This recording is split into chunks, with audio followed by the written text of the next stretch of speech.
Though the storm and winds may... Hi, I'm Terry Townsend, minister here at the new Concord Church of Christ in New Concord, Ohio. I want to personally thank you for joining us today via this live stream. The purpose of this stream is to simply share the good news of Jesus Christ. While we appreciate you viewing this stream, this effort is in no way intended to be a substitute for the assembling together with the saints. We recognize, however, that there are circumstances that arise that might prevent someone from attending church service. And for this reason, we provide a means whereby people like you can hear the gospel preached. We hope you enjoyed today's message from God's Word. Please feel free to share this stream. If you're ever in the New Concord, Ohio area, we'd love for you to drop by and visit with us. We meet every Sunday morning beginning at 9:15 a.m. for Bible class, again at 10 a.m. for worship, and again 6 p.m. for our evening worship. See you soon. You hold me in your mighty arms, forever safe from harm.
Good evening, everyone. I'm supposed to be giving a short talk tonight, so I'll try to keep it short. No guarantees on that, but just a second here. It's an important one. I gotta send something back real quick here. Sorry about that. Anyway, as I was getting back to what I was going to say, is that now I'm getting a phone call. What in the world? Who is this? Oh, it's Jesus. He wants to know why we're on our phone all the time. Yeah.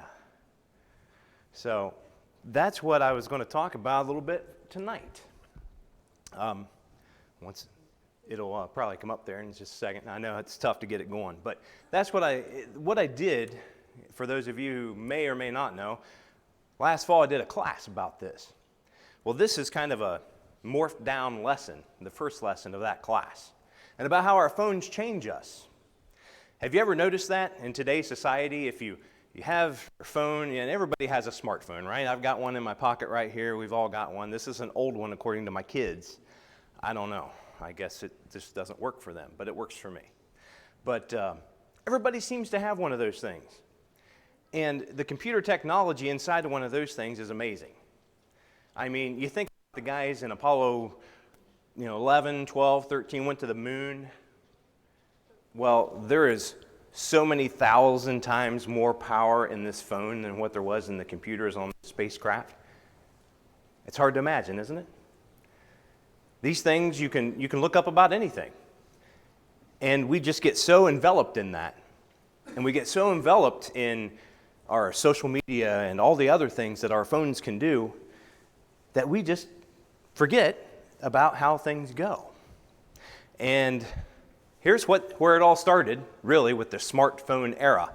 In 2007, remember Steve Jobs?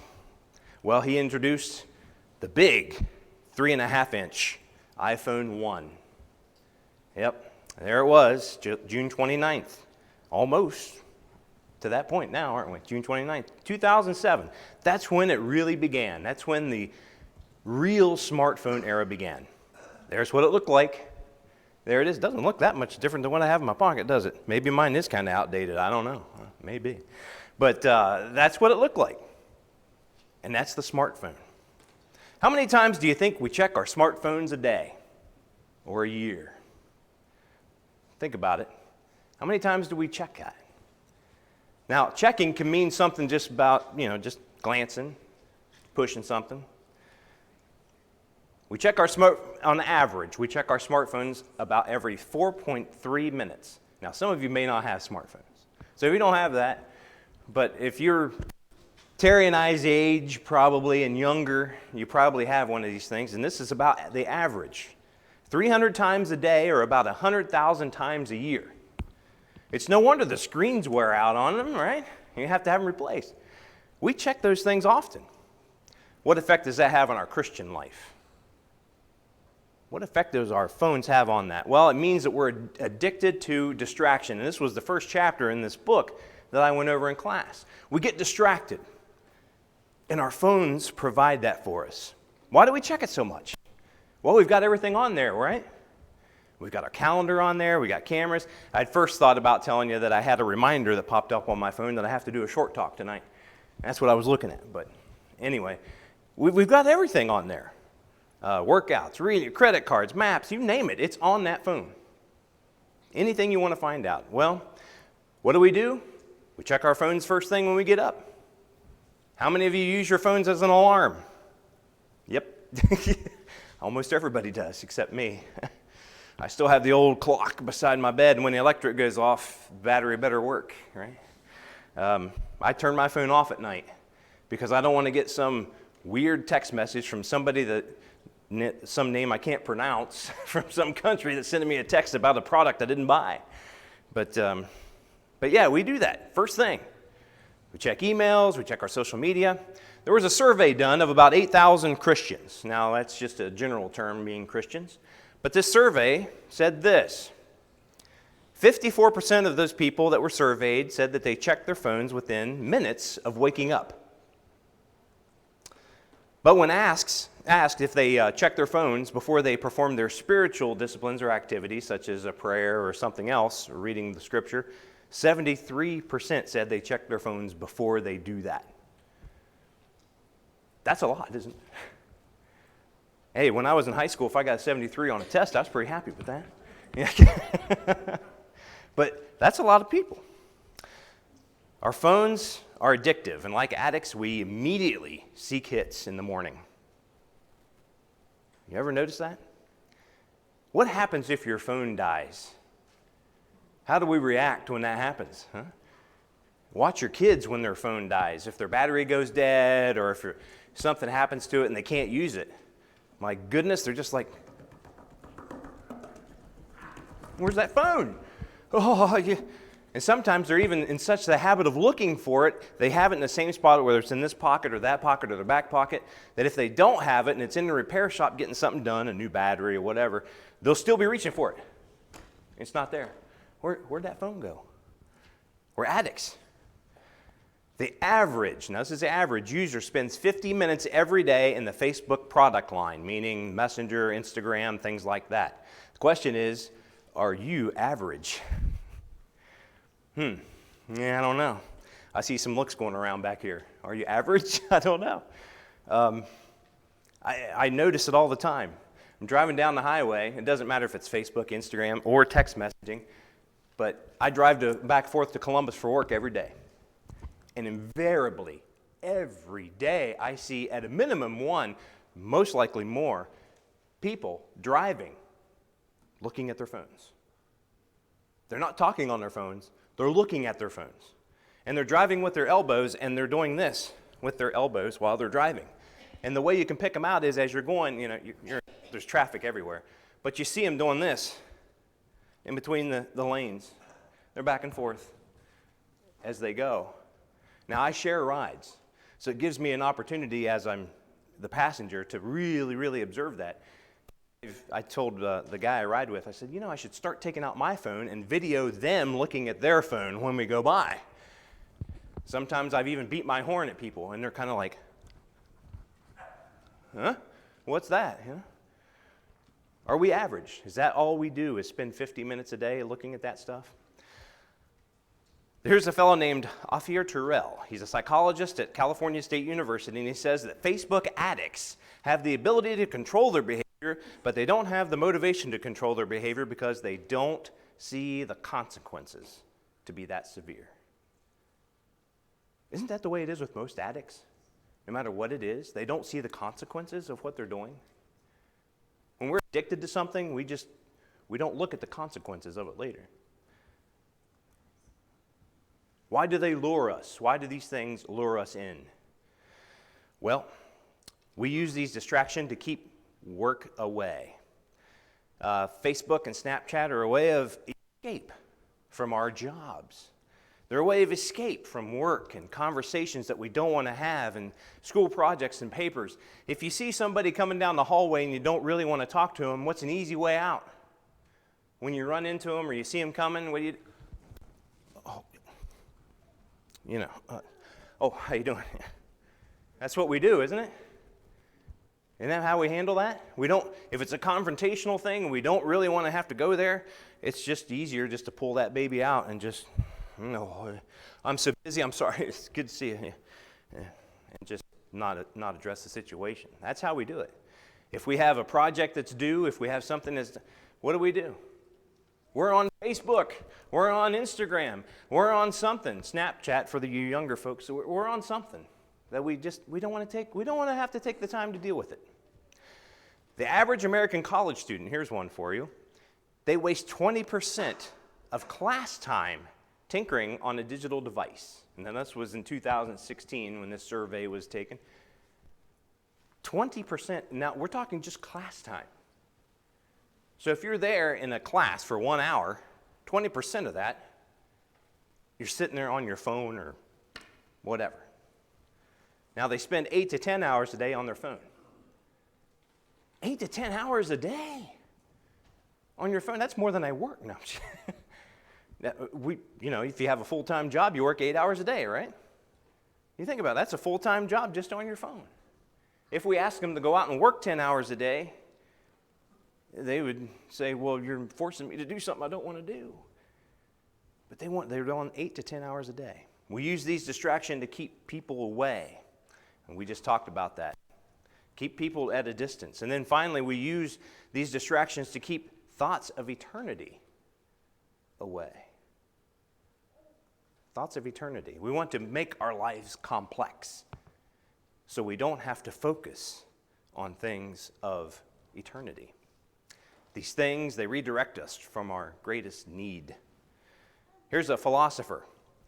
I don't know how to pronounce his last name, but we'll call him Doug. He said, it's difficult to serve God with our heart, soul, and mind when we are diverted and distracted and multitasking everything. Have you ever seen those people at the store? You ever seen them? They're at the store, and they've got a cart, and they're going along, and you're behind them. And there's something that you want right there on the shelf, right in front of where their cart's at. And I'm from West Virginia, we call them buggies. We call them a buggy, In the grocery, it's a buggy. So right in front of their buggy on the shelf is something you want, but they're on their phone and they're standing there. Oh, hold on a second. Oh, I just got a text from. They're texting and they're that, and she's reaching up trying to get something off the shelf. She's trying to read the label on it while she's talking and texting and doing everything at the same time. And all you want is the mustard. That's it. That's all you want. It's the mustard, but it's hard to do. We can't serve God when we're so multitasked like that, right? Well, here's a historian, Bruce Hindermarsh. He says, our spiritual condition today is one of spiritual ADD. And we know what ADD is, but that's our condition. We kind of want that, don't we? We want that stimuli from our preachers, from our leaders, our church family. We want that same kind of stimulus because we're addicts. These things have made us into that kind of a society where we're constantly having to be motivated. 6 places in the New Testament warns us about the effects of unchecked distractions. It can be boiled down to 3 categories. Here's one of them. Unchecked distractions that blind souls from God. And you see these verses here, and I've got them all listed here, but they're all 3 referring to the same thing. The parable of the sower. You see here? Here's Matthew 13:22. As for what was sown among the thorns, this is the one who hears the word, but the cares of the world and the deceitfulness of the riches choke the word, and it proves unfruitful. You see, we're just too distracted. We got to have too much going on at once.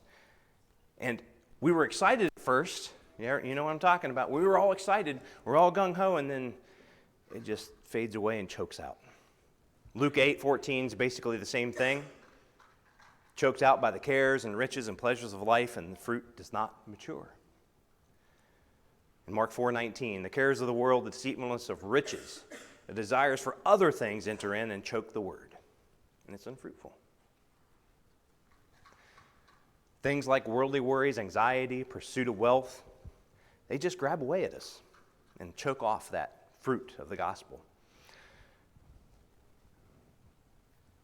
Now, Luke 10, here's another one. Martha and Mary. Now, I'm not going to read all this. We know the story of Martha and Mary. Martha was all worried, wasn't she? She was all worried about Christ is here. We have to make sure everything's in order. And what was Mary doing? Well, she was sitting listening to Jesus, right? And then Martha comes around, well, Lord, don't you care that my sister has left me to serve alone? I'm the only one doing anything around here. And he says, Martha, Martha, you're anxious and troubled about many things, but one thing is necessary. Mary has chosen the good portion, which will not be taken away from her. You're too distracted. She was too distracted about serving everyone else there, making sure that all the I's were dotted and the T's were crossed. She was distracted by that service, the table service, and missed the importance of Christ. And then finally, these unchecked distractions that mute the urgency of God. And here in 1 Corinthians 7, it's talking about marriage. Talking about the unmarried man is anxious about the things of the Lord and how to please the Lord, but the married man is anxious about worldly things and how to please his wife. And it goes on, kind of reversing the role, saying the same thing about the wife. In verse 35, it says, I say this for your own benefit, not to lay any restraint upon you, but to promote good order and to secure your undivided devotion to the Lord. Well, what's that have to do with anything? It's a beautiful gift, but a lot of times it comes with routines, obligations, demanding a lot of attention. Marriage is tough, and sometimes we just get distracted worrying about our spouse, our family, and things, and we lose sight of God in the middle of that. So, what did I do?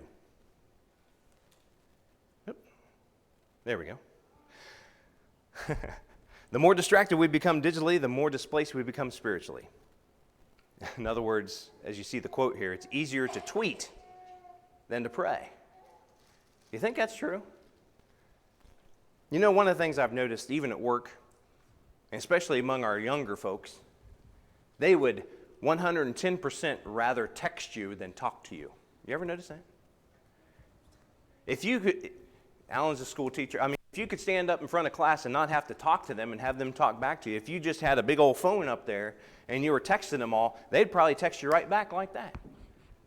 But you try to talk to them and ask a question and get an answer out of them, boy, it's like, skinning a gut shot, whatever, you just can't get anything out of them. You can't. They would much rather tweet, text, whatever. It's easier sometimes for us to tweet than to pray. It's a practice. Prayer, our spiritual lives, is a practice. Now, we have to ask ourselves some questions, and this is kind of summing things up. Do my smartphone habits, including social media and everything else, do they expose my addiction to social media? Do you think people are addicted to social media? How many of us can just say, okay, ever heard of somebody say, I'm going to take a break from Facebook, or I'm going to take a break from whatever? You hear people say that all the time, right? Well, why do you need to take a break from it? Well, because we're addicted to it. We need to cut it back. It's becoming overwhelming in my life, so I need to cut it out a little bit. So I'm just going to take a vacation from Facebook. I'm going to take a break. And tomorrow I'm sitting here looking at Facebook because we just can't stay away. Does that expose that to us? Does my phone reveal a compulsive desire to be seen and affirmed? How many likes do I get for my post or my whatever it is? How many people have viewed my video? How many people have, you see, does my phone do that? Does it distract me from a genuine communion with God? Does my phone come between myself and God? Do I let that rule my life? Does my phone provide an escape from the sobering thought about me and the end of my life, the return of Christ, or the eternal realities? This morning in class back here, we talked about the rich man and Lazarus. The torment of the flame of the rich man, and he asked for a drop of water to be put on his tongue. Well, we know that really wouldn't alleviate much of anything, would it? But he asked for just that much relief. Do we think about those things? Does my phone preoccupy me with the pursuit of worldly success? Do I dig into my phone to find out how I can make more, do more, get more, whatever it is? Does my phone build up Christians and my local congregation? Does it do that? Does my phone center on what is necessary to me? Purpose. Are our phones coming between us and God? Are we allowing social media to rule our life? Are we allowing our addiction to those things guide where we go instead of letting God guide us where we need to go? Where's our focus today? Is it on our phones? Is it on Facebook or all the other social media outlets out there? Is that where it's at? Are we looking for our approval from man and not from God? Just a few things to think about. And this was just lesson 1, and a very watered down lesson 1 of the class that I did back last fall for our kids. But I think it's very applicable to even our adults, especially my age, younger. Everybody tends to be able to relate to this. It's something to think about and something to keep in the forefront of our minds. Am I addicted to my phone? Am I addicted to that stuff? Are you addicted to God? Are you here tonight and you haven't done what's necessary to put God in your life? Jesus went to the cross for us. There were no phones 2,000 years ago. There was nothing like that 2,000 years ago. But he willingly went to that cross because we needed that sacrifice. We had a way of saving ourselves. So he did that for you. Have you done what's necessary to accept his free gift to you? Have you been baptized for the remission of your sins? If not, you have an opportunity to do that tonight. Or if you've done some things or you need the prayers of the congregation for whatever reason, we just ask that you please make those feelings be known as together we stand and sing.